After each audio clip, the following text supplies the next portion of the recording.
आकाशवाणीचं हे नागपूर केंद्र आहे. प्रसारित करीत आहोत प्रादेशिक मराठी बातम्या.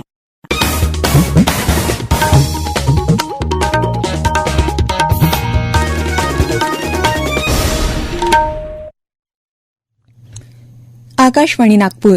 हेमांगी कुलकर्णी आपल्याला प्रादेशिक बातम्या देत आहे. काही ठळक बातम्या. मन की बात या कार्यक्रमाचा देशातल्या जनतेवर सकारात्मक प्रभाव पडल्याचा सर्वेक्षणाचा निष्कर्ष.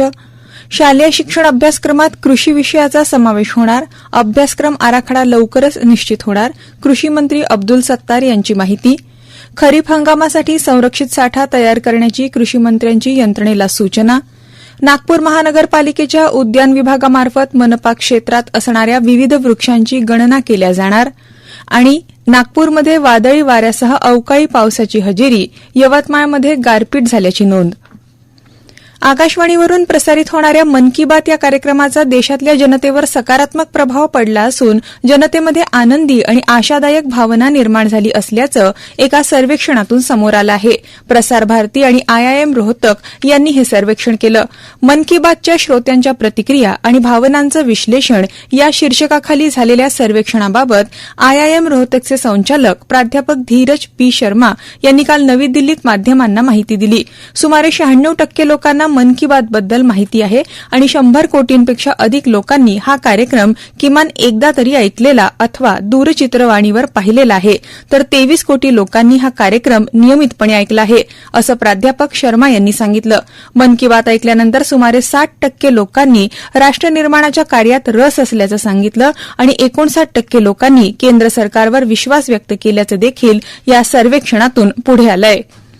राज्यांचा विकास हेच देशाच्या विकासाचं सूत्र आहे. आमचं सरकार जागतिक विकासाच्या दृष्टीनं प्रयत्न करत असून भारत विकासाचं गतिशील केंद्र बनत असल्याचं पंतप्रधान नरेंद्र मोदी यांनी आज सांगितलं. ते आज केरळमधल्या तिरुअनंतपुरम स्थानकातून पहिल्या वंदे भारत रेल्वे गाडीला हिरवा झेंडा दाखवून रवाना केल्यानंतर बोलत होते.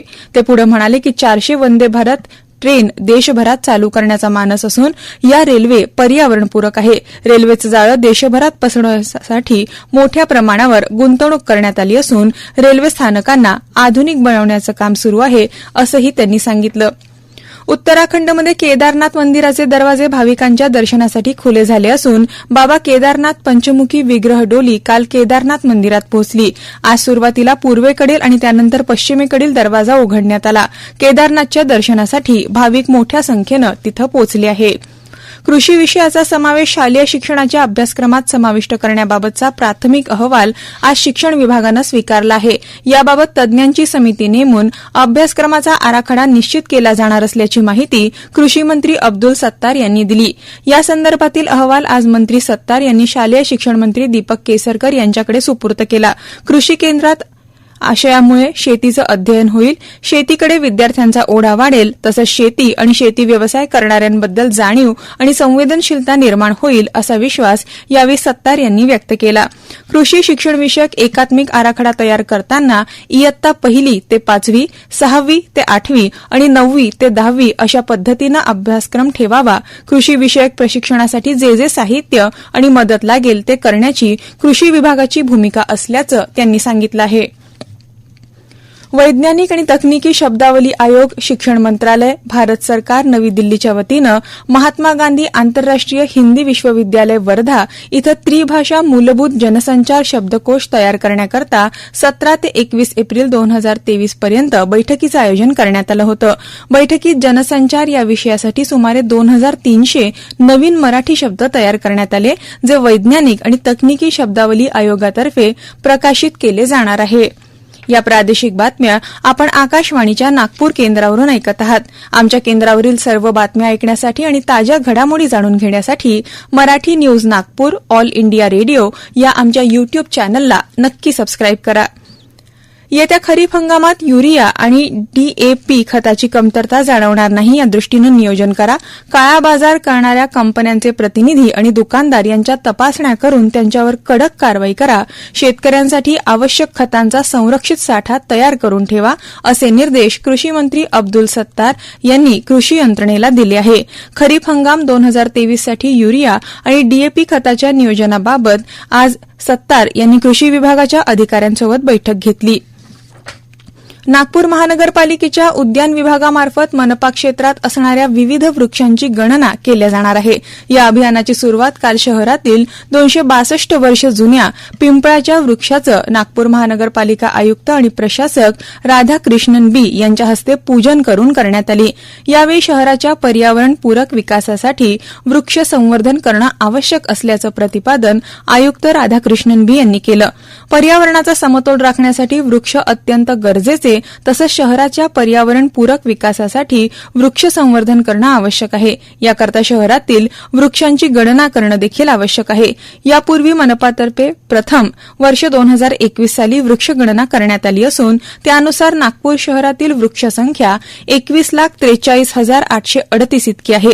सद्यस्थितीत नागपूरची वृक्षसंख्या 25 लाखांपेक्षा जास्त असण्याचं अनुमानित आहे. कालपासून ही वृक्षगणना करण्यास सुरुवात झाली असून यंदाची वृक्षगणना अत्यंत महत्वाची आहे. यंदा GIS आणि GPS पद्धतीनं वृक्षगणना करण्यात येणार आहे. याशिवाय हेरिटेज वृक्षांची माहिती, संख्या, अंदाजे वय, छायाचित्र आदी बाबी पब्लिक डोमेनमध्ये उपलब्ध करून देण्यात येणार आहे. याचा फायदा सर्वसामान्य नागरिकांसह पर्यावरण अभ्यासक, विद्यार्थी, व्यावसायिक आदींना होणार आहे. या कामासाठी जवळजवळ 11 महिन्यांचा कालावधी लागेल. नागपूर जिल्ह्यातील श्री सिद्धिविनायक सेवा फाउंडेशनच्या विविध उपक्रमांचा एक भाग असलेल्या मेडिकलमधील दीनदयाल थाली उपक्रमाच्या 5 वर्षांच्या पूर्तीनिमित्तानं आज कृतज्ञता सोहळा आयोजित करण्यात आला असून संध्याकाळी 6:30 वाजता मेडिकल कॉलेज परिसरात असलेल्या दीनदयाळ थाली इथं राष्ट्रीय स्वयंसेवक संघाचे सरसंघचालक डॉ मोहन भागवत आणि उपमुख्यमंत्री देवेंद्र फडणवीस यांच्या हस्ते संध्याकाळी भरड अन्न थाळीचं लोकार्पण होणार आहे, अशी माहिती या ट्रस्टचे समन्वयक संदीप जोशी यांनी दिली. धरमपेठ एज्युकेशन सोसायटीच्या नटराज आर्ट अँड कल्चर सेंटरच्या वतीनं वार्षिक कला प्रदर्शनी चित्रार्थ 2023चं उद्यापासून ते 29 एप्रिल 2023 दरम्यान आयोजन करण्यात आलंय. नटराज आर्ट गॅलरी, रजत महोत्सव बिल्डिंग, धरमपेठ इथं आयोजित या प्रदर्शनीचं उद्घाटन उद्या दुपारी 5 वाजता प्रसिद्ध नेत्ररोगतज्ञ आणि माजी राज्यसभा सदस्य पद्मश्री डॉ विकास महात्मे यांच्या हस्ते होणार आहे. कार्यक्रमाला धरमपेठ एज्युकेशन सोसायटीचे अध्यक्ष उल्हास औरंगाबादकर यांची उपस्थिती असेल. बडनेरा इथल्या रेल्वे वॅगन प्रकल्पाच्या विविध कामकाजाचा आढावा आणि प्रत्यक्ष कामाची पाहणी खासदार डॉ अनिल बोंडे यांनी काल केली. रेल्वे वॅगन प्रकल्पाद्वारे महिन्याकाठी 180 वॅगन निर्मितीचं लक्ष्य आहे. मात्र हे उद्दिष्ट गाठण्यासाठी अडचणी येत असल्याचं निदर्शनास आल्यानं डॉ बोंडे यांनी अधिकाऱ्यांकडून विविध समस्या बैठकीत जाणून घेतल्या. महावितरणच्या नागपूर परिमंडळ आणि शहर परिमंडळ यांनी मागील वर्षी कार्यक्षमतेत सर्वोत्कृष्ट कामगिरी केली. त्यानिमित्त मुख्य अभियंता दिलीप दोडके, अधीक्षक अभियंता अमित परांजपे आणि त्यांच्या सहकाऱ्यांचा नागपूर विभागाचे प्रादेशिक संचालक सुहास रंगारी यांच्या हस्ते सन्मान करण्यात आला. नागपुरात आज वादळी वाऱ्यासह अवकाळी पावसानं हजेरी लावली. संपूर्ण नागपुरात आज दुपारनंतर सोसाट्याच्या वाऱ्यासह आणि विजांच्या कडकडाटात पाऊस झाला. रस्त्यावरील नागरिकांची यामुळे तारांबळ उडाल्याचं चित्र आमच्या प्रतिनिधीनं असल्याचं सांगितलं. हवामान खात्यानं नागपूर जिल्ह्यात 6:30 वाजेपर्यंत पाऊस पडणार असल्याचा इशारा दिलाच होता. त्यानुसार जिल्ह्यात वादळी वाऱ्यासह पाऊस पडला. नागपुरात आणखी 4 दिवस पाऊस पडण्याची शक्यता प्रादेशिक हवामान खात्यानं वर्तवली आहे. दरम्यान अकोला, अमरावती, चंद्रपूर, यवतमाळ, वर्धा, गडचिरोली आणि वाशिम इथं आज काही ठिकाणी विजांच्या कडकडाटासह वादळ येण्याची शक्यता आहे. यवतमाळ आणि चंद्रपूरमध्ये अनेक ठिकाणी हलका ते मध्यम स्वरूपाचा पाऊस झाला. वर्धा आणि वाशिममध्ये काही ठिकाणी हलका पाऊस तर अकोला, अमरावती आणि गडचिरोली इथं तुरळक ठिकाणी पाऊस पडला. तसंच गारपीट देखील या ठिकाणी होऊ शकते. गडचिरोली इथं सध्या ढगाळ वातावरण आहे. चंद्रपूर जिल्ह्यात मेघगर्जनेसह पाऊस झाला असून जिल्ह्यात पुढील 4 दिवस येलो अलर्ट जारी करण्यात आलाय. शेतकरी नागरिकांना देखील काळजी घेण्याच्या सूचना चंद्रपूर जिल्हा प्रशासनाच्या वतीनं देण्यात आल्या आहेत. इंडियन प्रीमियर लीग अर्थात IPL क्रिकेट स्पर्धेत आज मुंबई इंडियन्स आणि गुजरात टायटन्स यांच्यात सामना होणार आहे. अहमदाबाद इथल्या नरेंद्र मोदी मैदानावर संध्याकाळी 7:30 वाजता या सामन्याला सुरुवात होईल. शेवटी पुन्हा काही ठळक बातम्या.